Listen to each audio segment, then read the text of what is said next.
So here we have the Mazda 3 on a 10 plate. I'm going to start off by showing you around the outside of the car, and then we'll hop in and run through some controls on the inside. But from the outside you can see it's a 5-door car with alloy wheels. Let's start off inside the boot and then work our way around the rest of the car from there. As we approach the back of the car, you can see we have reversing sensors. Plenty of boot space as well, along with that 60/40 split folding rear seat, should you wish to increase this space even further. Okay, so we're just going to work our way back round to the front of the car, and then we'll hop in and run through some controls on the inside. But now that we've done a full circle of it, you can see it's in excellent condition the whole way round. Just briefly before we climb in, I think it's well worth seeing the interior from this exterior point of view. There's plenty to run through on the dashboard, so let's hop in and we'll do that now.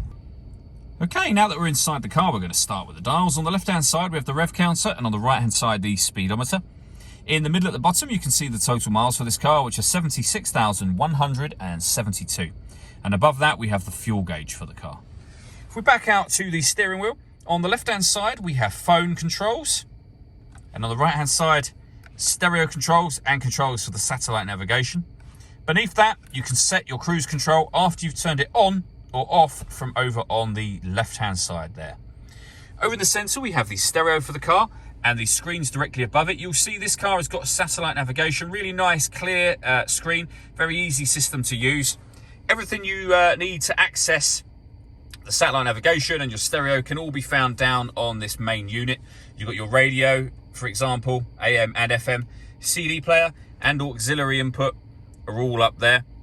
And you can change certain things with these dials here, and you've got your main volume for the stereo over on that left-hand side.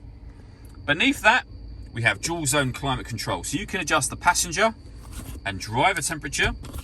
Your adjustments show here and here, so passenger and driver, and all the other adjustments will show in the middle. You can increase and decrease the fan speed, for example. That will show up on that main screen as well. You can determine where you'd like the air to be diverted. When you're happy with all of those settings, this button turns your air conditioning on, so it's on right now. It'll also turn it off again, of course, or you can hit auto.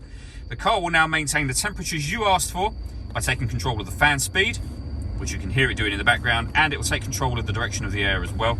If you override the fans yourself, you're essentially turning auto off and putting it back into a manual mode again. With a heated rear screen and a proper heated front screen as well. This cubbyhole section will open up. We have a 12-volt charging socket inside there, and then a 5-speed manual gearbox.